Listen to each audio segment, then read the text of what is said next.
Il forno crematorio di Auschwitz si trovava in un edificio a circa 100 metri dal campo di concentramento, che in precedenza serviva come deposito per la verdura. L'edificio dall'esterno non rivelava il suo vero utilizzo. Era basso e circondato su 3 lati da terra coperta da erba e arbusti. Presentava una sola porta di entrata e una di uscita. Il camino aveva una base quadrata e si innalzava per molti metri.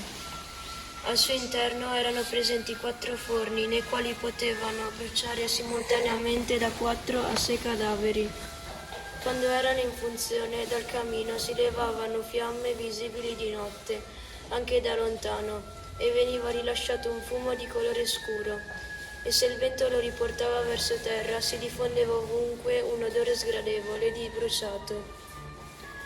Dall'interno proveniva il fracasso delle barre d'acciaio e delle pale, con cui si caricavano il carbone dentro i forni e i corpi nelle fornaci.